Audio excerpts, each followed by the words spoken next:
Hello, everyone, and welcome to the Ethan Yorke podcast, episode number 1. I am, of course, your host, Ethan Yorke, and because this is the introductory episode, there's going to be kind of a lot of formalities, such as introducing myself, introducing the tone of the podcast, so that you guys know kind of what to expect going on in the future, and then maybe some personal anecdotes, things like that. Now, I would like to mention that I will seldom record podcast episodes with just myself. I do want the structure of this to rely heavily on having guests. Now, that's not saying that I don't think I'm interesting enough on my own to make an entertaining podcast, but my goal here with this podcast is mostly just to expand my knowledge by having conversations with interesting people, and then also expanding my audience's knowledge by giving them an opportunity to listen in on that conversation.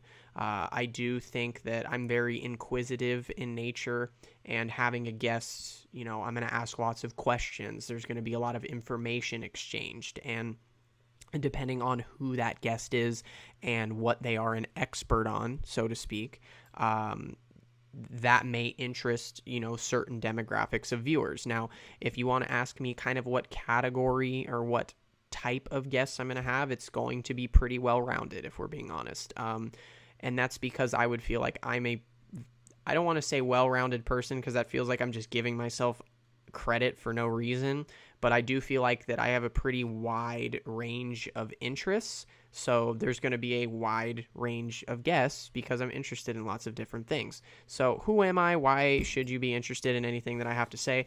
Well, again, my name is Ethan Yorke. I am a 22-year-old entrepreneur from Southern California. As far as what I do as an entrepreneur, probably my two most significant things at the moment would be my photography business. I am a professional photographer, mostly focused around automotive photography. So I get paid to take pictures of private events. Private clients will reach out to me and they'll want their own pictures taken. Sometimes dealership work, things like that. I'll get paid to do, but I do sometimes also venture outside of the automotive realm and do portraits and things like that, just because there's a little bit of a higher demand for pictures that are actually required, if that makes sense, right? Like, people need headshots, people need wedding pictures, people want maternity pictures, things like that. A car, unless it is a business, there's not a whole lot of demand there when it comes to private clients, because it's a want, it's not a need, right? Versus somebody goes and gets married, and I would feel like most people would say that they need a photographer for the wedding. Like, most people, they're not going to want to just not have photos taken at their wedding. It's kind of a special moment to a lot of people. So I'm kind of getting off topic here, but I do automotive photography, professional photography, and I do also own a clothing company, Yorke Apparel Company. Shameless plug, I'm wearing a hat right now. You know how hard it is to line up? I'm not even going to try. I'm trying to use the view, for those of you that are only listening, I'm trying to use the viewfinder to line my fingers up to where the logo is on the hat. And it's a little more difficult than I expected it to be. That's just because I'm very uncoordinated. But those are probably the two most significant things that I do, or the most exciting things that I do. If you want to talk about stuff that's not exciting, but actually, makes consistent money, I am a reseller full time. So essentially what that means is I buy items and I sell them for more money than I paid, whether it's buying them at retail stores or buying them online or whatever it is. It's a pretty complicated subject, and we'll have guests on it in the future to kind of go deeper into what reselling is and how you can kind of get into it if that's something that you're interested in doing. But I am a full-time reseller. I do also dropship on eBay.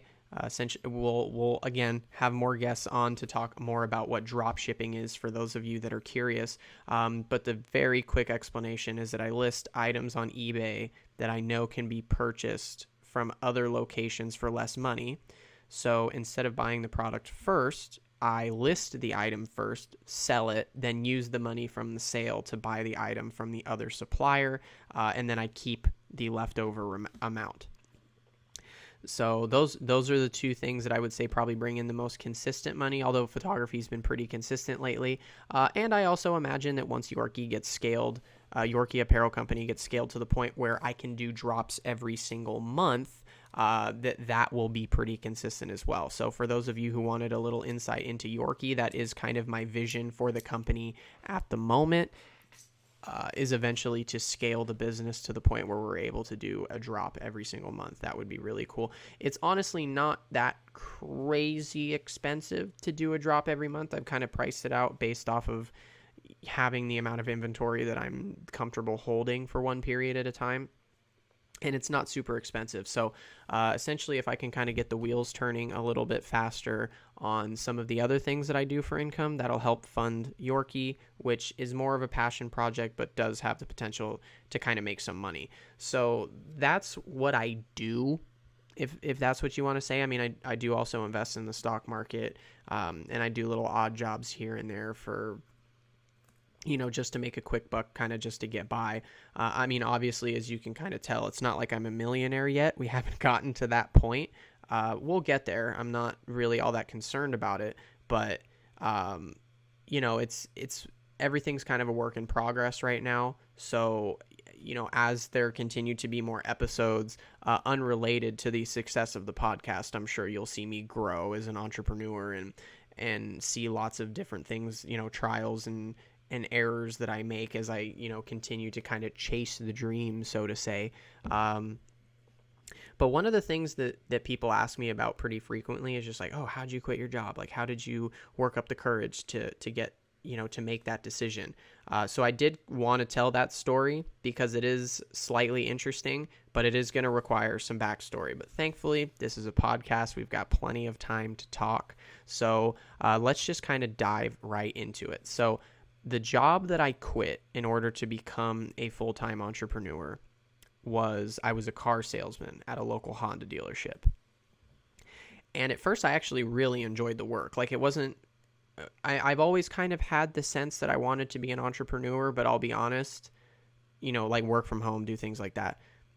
When I first got to Honda, like the complacency sat in pretty quick. You know what I mean? Suddenly I was going from making like $160 a week to making like $7,000 a month. So it was a huge escalation in pay. And I think, like I said, that leads to complacency, because I was like, well, shoot, I had Yorke going on at the time, kind of, when I had first started. Actually, I did have Yorke going when I had first started that. I had dropped Yorke in, I think it was March or May of 2018, and then I started Honda in November of 2018. So it wasn't too big of a gap there. But as soon as I saw that money, I just didn't care anymore. You know what I mean? I went to work every day. I did what I was told to do. Everything was just laid out. It was so easy. Like, everything would just get done. And it was awesome. 4 months in, March 2019, I won top sales. I sold 18 cars, had a really great month. It was really amazing. So at the time, because I had all this money coming in, I felt like I had adult money coming in, if that's what you want to call it. I was like, oh, well, it's time to buy a house now. Like, not for me to live in. I mean, I'm sure I probably would have lived in it, and I probably would have had to, since that is an FHA requirement, and I don't think I would have had 20% down on a house back then, but that's kind of beside the point. I was looking at houses, and you know what? I know what my mom purchased her house for out here in the city that we live in Lancaster, and the prices of houses when I was looking in 2018 compared to what my mom paid, again, it was just back in 2009. So this is like fresh after the crash. So of course house prices are going to be dirt cheap. But I was looking at these house prices, and they're like half the size of my mom's house, and they're like the same price plus $25,000, $50,000, $100,000. So, that it didn't really seem obtainable to buy a house for $200,000 anymore. That wasn't like completely run down. You know what I mean? That was the reality of the situation. Is anything like $200,000 and below was going to be like going to be a total shitbox house. And it wasn't. Here's the thing: if just the house was shitty, I wouldn't care, right? Like if the outside looked bad and like the inside was kind of tore up. Like, I'm not super picky about houses. I really don't care. Like, honestly, I'd sleep in a car. It really doesn't bother me that much. But it's like, it was the neighborhoods that really suck. Like, there's a lot of really bad neighborhoods out where I live. And like I said, I could give a damn about the way that the house looks. But when you've got these houses that are just in these really just not great areas, it didn't give me a lot of motivation to want to move forward on the house purchase. So here I am, 20 years old, making $6,000 a month. I've decided that buying a house doesn't make sense. That's not something that I want to do. You know what does make sense? I want to buy a really fast car. So at the time, I was driving a BMW 135i for like 3 months, I think. Actually, no, I had bought it in November. So I had bought it right before I started Honda. So I won top sales in March of the following year. Not a huge gap there. You know what I mean? But for any of you that know anything about cars, I was driving the 135i, and I originally bought that car because I couldn't afford a 1M coupe, which is what I really wanted. But then I started making all this money, and then I was like, oh man, I could get a 1M coupe. And then because I was working at a car dealership, I was learning more and more about leasing as an option for getting cars. And that's a topic for a whole nother day. I do not want to get into car leasing right now because everybody in the comments is just going to go nuts. I really don't think it's that bad, but I'll get into it on a different day. So I had an idea of how much money I was making, and one day my buddy Patrick hit me up. Shout out Patrick. And he's like, hey man, you want to hang out? And I was like, yeah, I kind of want to take a drive to Valencia. Now, Valencia is a town that is maybe like 35 miles south of me, but you can take a really nice canyon road to get there. So of course I'm in my little 2-door BMW. I'm having a good time driving in the canyons. My buddies in the passenger seat were having a good time. But almost every single time I go to Valencia, I like to stop at the BMW dealership there, and I just like to look at the cars. Mostly, I really didn't have any actual interest in buying one at this point. I just kind of given up on the house search, and I was driving to Valencia uncoincidentally, and I stopped at the BMW dealership just because that was one of my usual stops when I drove down there, just because I like looking at the cars. And there was sitting a secure orange BMW M4. And it's like 8, 9 o'clock at night. Like, the dealership's definitely almost closed. And so I'm with my buddy, and I'm trying to flex a little bit. So I'm like, I'm going to see if he's going to let me test drive this car. And like, you see me, right? Like, I'm 22 right now. I already don't look like I'm 22 for those of you who are watching and listening. So picture me 2 years ago walking into a dealership and saying, hey, yes, this $80,000 sports car, I want to drive that right now. And expecting them to take me seriously. The dude took me seriously. He's like, yeah, sure, whatever, let's go get the keys. So we got to the keys to the M4, and I drove it. And then I drove the 4-door counterpart, which is the BMW M3, and it was white. Let me tell you, I love white cars. Oof, don't even get me going. Just the color white on a car. I've yet to see a car that's white that doesn't look good. Like, there are other colors that look good. I'm not saying that, everybody should buy white cars. I'm just saying white just looks so good. And I drove it, and it was so fast. It was so unbelievably different from my 135i.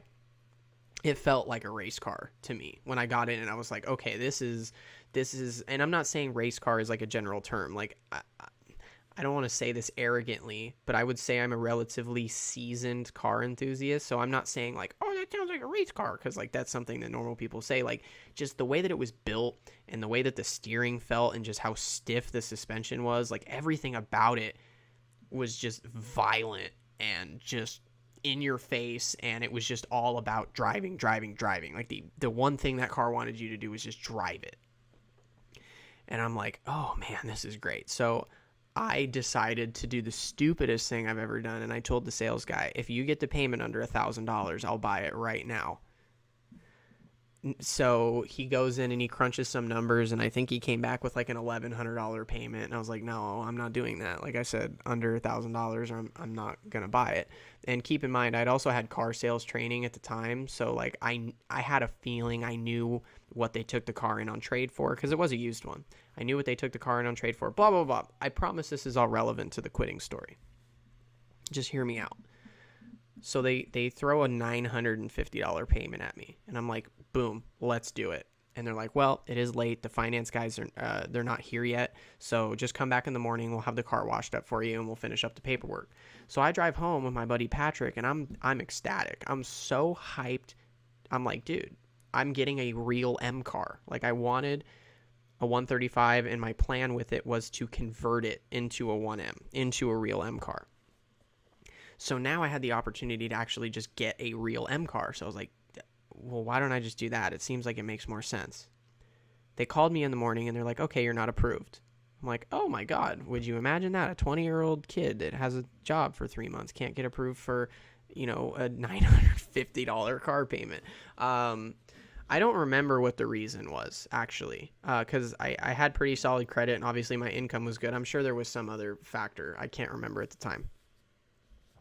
But I am the type of person, almost to a fault, to where if somebody tells me I can't do something, all of my energy is just 100% going to be focused on doing that thing. It's really childish and it's really stupid, and it's gotten me in a lot of trouble throughout my life. But I ended up contacting some dealerships, and a dealership hit me up, and they gave me a $50 less payment on a brand new M3 with like every option that I wanted. Except for the fact that it wasn't Yas Marina blue, but it was white. So I bought that car. So let me lay out the structure for you. This is where it starts to get relevant to me quitting. That car payment was $907 a month. I didn't trade the 135 in. That payment was $307 a month. So you're talking $1,200 in car payments. Now, I know that seems ridiculous, but the reason why I wanted to bring this up is because I feel like this brings my story more into the realm of reality for a lot of you listening who do have a lot of overhead, right? Like, you might not have been as stupid as me. Like, it probably wasn't a $900 car payment, but you probably have a $900 mortgage or a $1,000 mortgage or even something higher than that. So quitting your job isn't just something that you can do willy-nilly, right? So what made this even worse, right? Because, I mean, here's the thing. Like, let's do some math here. If someone's making $5,000 to $7,000 a month and they're barely paying anything, because I was paying rent, to live with my mom, but that's obviously like relatively insignificant compared to the amount of money that it would cost to live in an apartment or a house or something like that, right? That's not an unreasonable amount of debt or an unreasonable amount of monthly expenses to take on if when I was making that much money. At least that's how I feel. But things changed quickly, and this is kind of what changed my perspective. This is what's really important to the story. Not even 48 hours after I signed the paperwork for the M3, I'm driving home. I'm literally crying, bro. I was on Instagram Live crying because I just couldn't believe that I had done something like this. It was an incredible feeling. Not even 48 hours after that, the dealership changed my pay plan, and they cut my pay in half. So like I said, I can justify a $900 or $1,200 worth of car payments on a $5,000 to $7,000 a month, $5,000 to $7,000 a month, income. But they cut that in half. Now you're like, oh shit, $1,200 a month in car payments isn't a good idea. Well, this is where it gets even worse. That was just one of 4 pay plans that happened between that time and February of 2020 when COVID happened. By the time COVID happened, you were pretty much guaranteed to make minimum wage, maybe a little bit more than that if you had an absolutely stellar month. If my managers are listening to this, I'm sure they'll probably justify it to the grave, but it was the dumbest fucking pay plan that I've ever seen in my entire life. There were 20 salespeople. We, on average, maybe sold a little bit more than 200 something cars a month. And the threshold to get above minimum wage for each salesperson was 12 cars. So on average, each salesperson just mathematically is going to sell less than 10. So that that means that, yeah, sure, there'll be a few outliers, right? There'll be like 2, 3, 4 people that make it above 12. And now you may be thinking, oh, well, if you're going to get $5,000-$6,000 for hitting 12, then, maybe it's not that bad. No, they give you like an additional $200 bonus on top of minimum wage for selling significantly above the statistical average for what's possible for a salesperson. So it was just absolutely dumb. I was so angry. And I think that's really what fueled my fire. When I was working there, I was so mad all the time. I was so stressed out. I was doing nothing but just drinking caffeine and smoking nicotine and just using all these things to try to separate myself from reality, because I was so fed up with the fact that I just felt like I had no control over anything. I thought my life was good. I was making $5,000 to $7,000 a month. I was 20 years old. I was driving one of my favorite cars ever made. Everything was cool. And from no consequence of my own, they just pulled the plug and they're like, we're paying you less and there's nothing you could fucking do about it. And that shit makes me mad. That makes me really, really mad. As I'm sure it would make a lot of you mad. I'm sure a lot of you have experienced sort of the same thing. So that anger was just building and building and building. Well, then COVID happened. And, they sent us home. And we were still getting paid through unemployment. But they sent us home. We were still getting paid. And I finally got a chance to, enjoy myself. Because if you know anything about selling cars, you can't take weekends off. You can't take time off. You can't do anything. And you're not working 40 hours a week. You're working 50, 55, 60. And I'm not going to get into it, but because of the way that commission-based pay plans work illegally, you could work 60 hours, but if you're not hitting 12 cars, you're not getting paid for 60 hours. You will get paid for 60 hours, but they don't have to pay you an overtime rate because you're also a commission employee. It's total bullshit the way that it's set up. It's garbage. But anyway, COVID happened. 2 weeks into quarantine, I get in an accident in the M3. And they end up declaring it a total loss.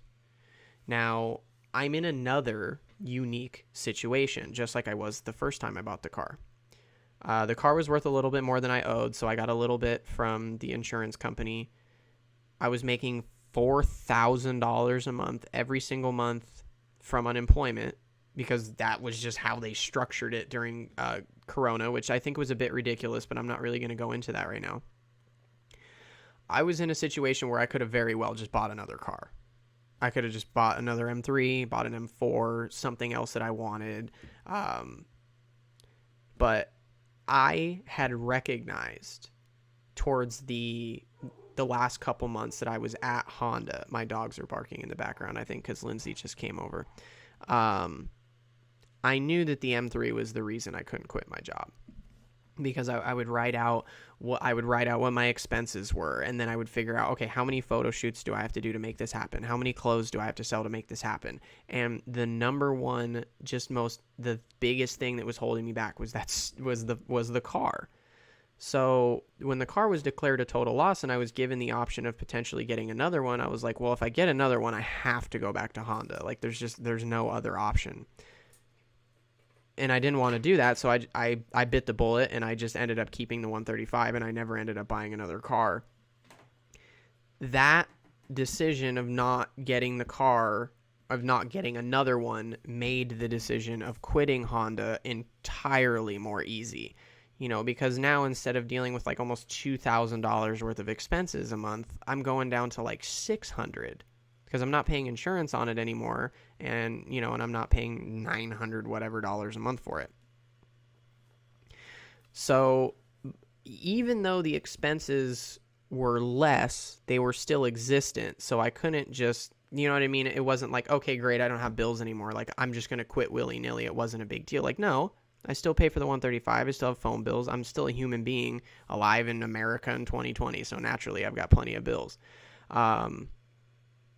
But it just got to the point where it felt like, I don't believe in the whole everything happens for a reason thing. I'm sure there's going to be plenty of people in the comments who get really upset about me for that. But I don't believe in that. I believe that things happen, by circumstance and based off of where you are in your environment and things of that nature. I don't think that anything is put in place.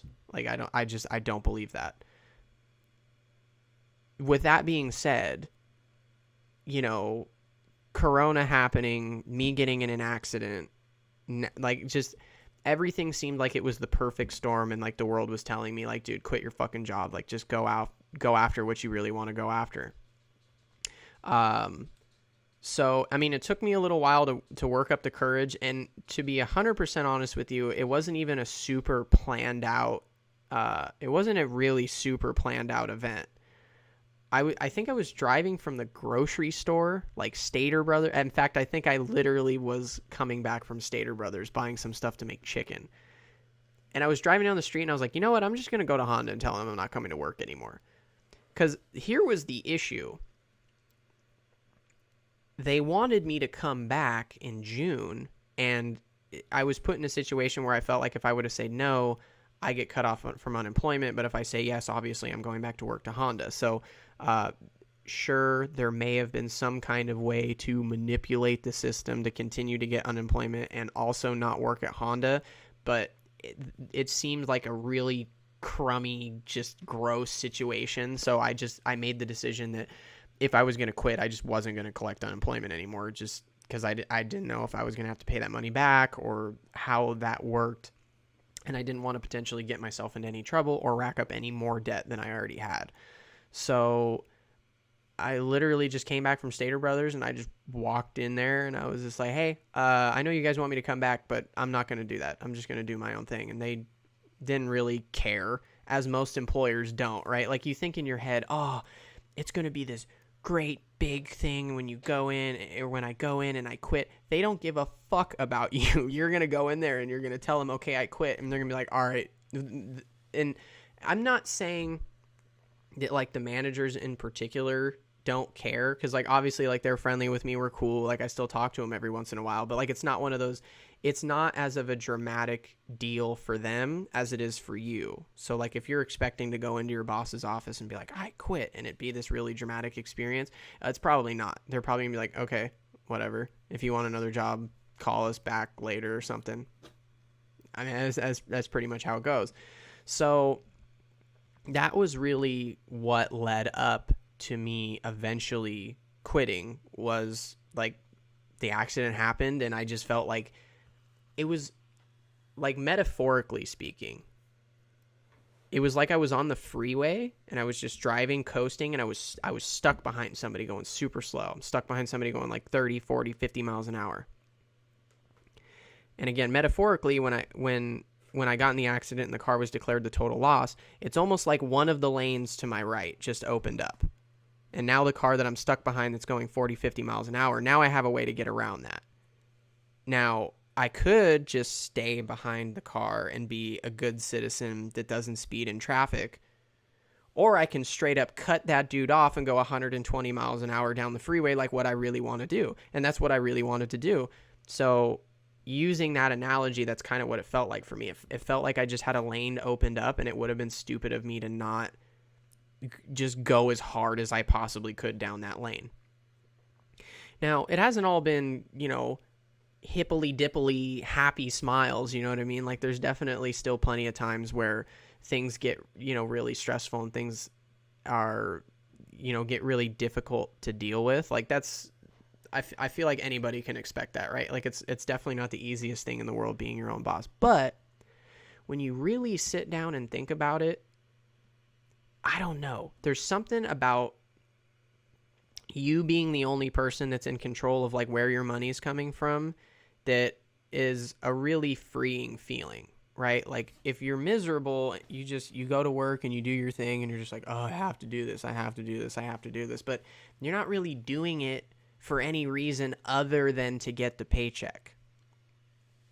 Versus when you build stuff up on your own, like, bro, that's your project. Like, that's something that you're working on. Like, you want to see it get big, and sure, it's about the money. It's cool. Like, we all want to be successful. I get that.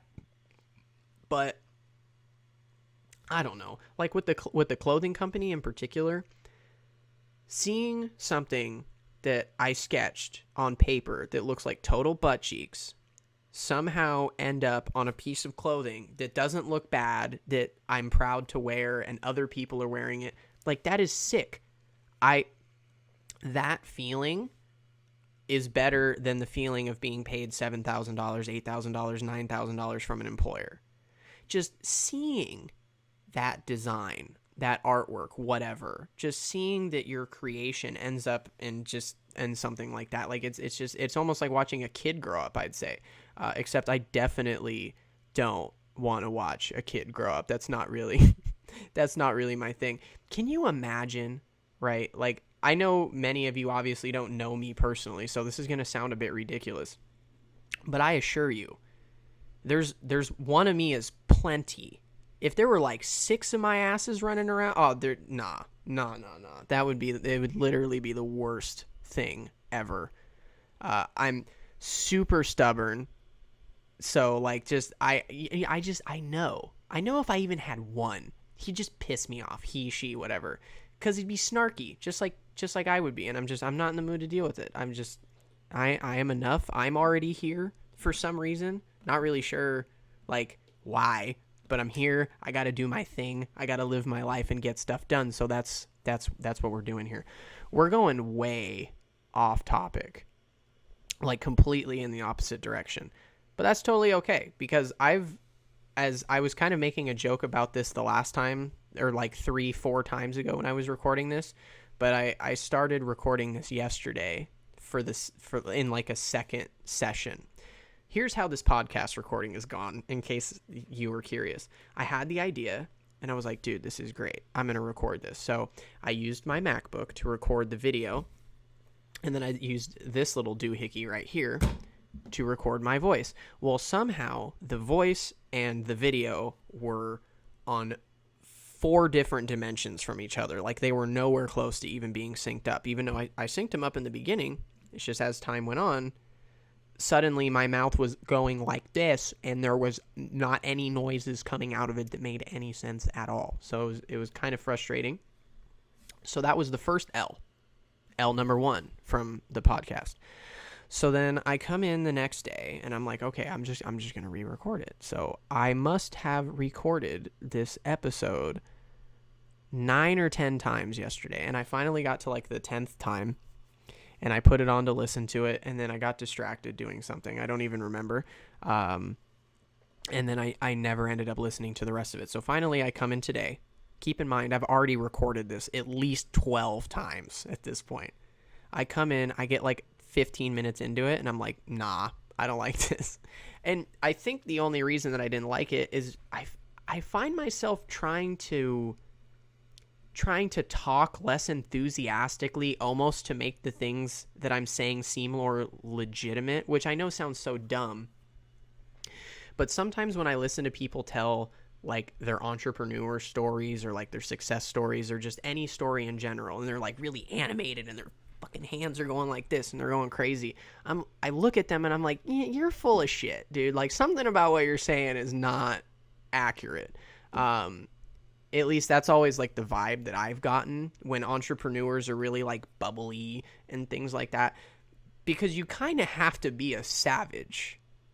You know what I mean? Like, to make your own money, there's going to become a point where you're just like, nothing else matters. I just have to make money right now. And that kind of hardens you a little bit.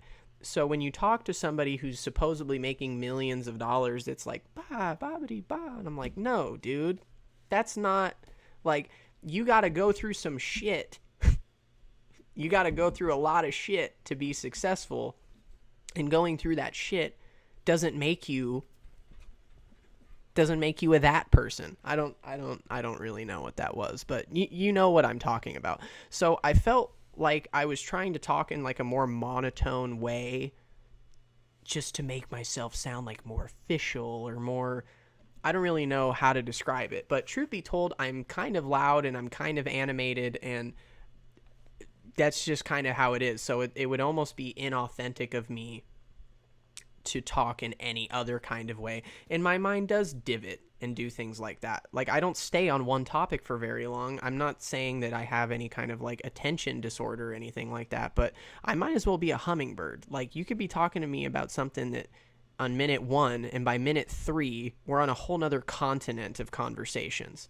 unless we're talking about aliens, because I can talk about aliens for a really long time, but we're not getting into that on this podcast right now. I will have so I was thinking about it. I was sitting with my brother yesterday, and we were making dinner and watching TV. Towards the end of the day, it was like 7-8 o'clock at night, and I was like, you know what?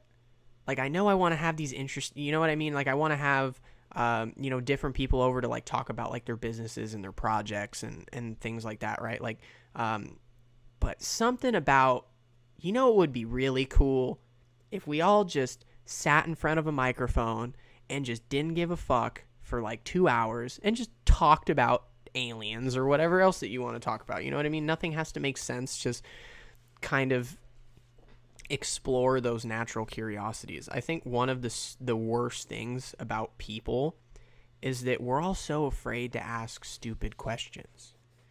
You know what I mean? Like, I feel like when we'll say under the influence of something and you start like asking questions and doing things like that, those are all, in my opinion, I feel like those would all be natural curiosities that you just suppress throughout your life because you don't want to seem stupid. You know what I mean? Like, those stereotypical like stoner questions that people make memes of, like, legitimately that's probably something that you're actually curious about. You just don't want to, like, oh, what if the sun like does this thing? Like, you don't understand how the sun works. You're legitimately just curious. You sound like an idiot because you're baked, but at the end of the day, like, I feel like that's a natural curiosity. So sometimes I feel like it would be cool to just sit back and have a conversation that has no direction whatsoever. And I'm sure that there's probably going to be some episodes like that. And personally, I would kind of prefer them to be more or less directionless. Like, I'd like to have some bullet points, to make sure that we stay on topic if my guests have something in particular that they want to talk about. But I don't really feel like I have any kind of agenda other than I really just, like I said, I want to just talk to people and allow my audience to be that fly on the wall, like I had mentioned earlier, with conversations between 2, 3, 4 people. Everybody's interesting in their own right. But I feel like people don't really become interesting until they start like getting comfortable and just having normal conversations. So if I had a show where I was just like interviewing people, like news style or whatever, like that still doesn't feel genuine to me. Like, you watch the Joe Rogan Experience, for example, and like, dude, you're an hour and a half into a podcast, like, the person sitting on the other side of him is like being their genuine self. Like, even talking to myself for like 45 minutes to an hour, like, it's kind of exhausting. Like, you don't really have a lot of energy to like keep up some kind of facade. So that's what appeals most to me about podcasts, is just the fact that you can really get down to who these interesting people actually are, and not the way that you think they are based off of like how their social media profile is formatted or like the things that they tweet, because that's how we judge people now. And it's so weird. Like, you look at their profile picture and their cover picture and their bio and the things that they tweet, and you're like, I know who that person is. I know exactly everything about them. And that's not true. And I feel like podcasts give hosts the opportunity to, or really just everybody the opportunity to kind of expose humanize themselves a little bit. That's just, kind of how I feel about the subject. But anyway, we're coming up on 40 minutes here, which is actually one of the shorter sessions of this first episode that I've done. But I have a couple other things to do today, and naturally I have to listen to this episode to make sure that I don't hate it, which I'm sure I will probably have some kind of problem with it. But hopefully somebody can convince me not to delete this episode this time so that I can stop recording this same podcast 95 times. Lindsay's looking at me right now like I'm a psychopath, but that's okay. She looked at me like a psychopath the other day because I told her that I found out that green anacondas can be tamed and kept as pets. And so I pulled up this video on YouTube. I was like, babe, look, right here. They're friendly. It's touching its face. And she still said, no, I can't. My girlfriend won't let me get an anaconda. It's kind of disappointing, but it's okay. I think I'm just going to buy one anyway. And she'll figure out once it gets here. And it eats the entire fleet of animals. animals that we keep. That is the one serious disadvantage about having big snakes. Although, like, I imagine it's so much harder. Like, you would have to screw up monumentally to let a snake that big get out. Like, it's not a corn snake. It's not a ball python. It's not gonna slip through some tiny hole. Like, that bitch can barely get through the door. You know what I mean? So, like, you have to screw up pretty bad to let a big snake out. That being said, if a big snake gets out, it's definitely eating your dog. Like, that, you know what I mean? Like, if you got a dog or a cat or, I don't know, some other weird animal that people keep, like ferrets or something. I don't know, something like big and cute and cuddly. If you have a 15+ foot snake, your dog or your cat or your mongoose or whatever you keep in your house is getting eaten, 100% guaranteed. So that is a small risk, because one of my dogs happens to be like the same size as a rabbit, so that scares me a little bit. But I love big snakes. Everybody go tweet at LindsayZ33 and tell her to let me get an anaconda. I'll put out a tweet later today. If it gets 500 retweets, Lindsay has to let me get a green anaconda. All right, well, that's where we're going to end it, guys. Thank you so much for listening. I really appreciate it. If you got all 41 minutes through this, please go ahead and reach out to me on Twitter. I want to do something special for you, whether it's shout you out in the next episode or something like that. But anyway, hope you guys have a great rest of your day, and I will see you guys next week for episode 2.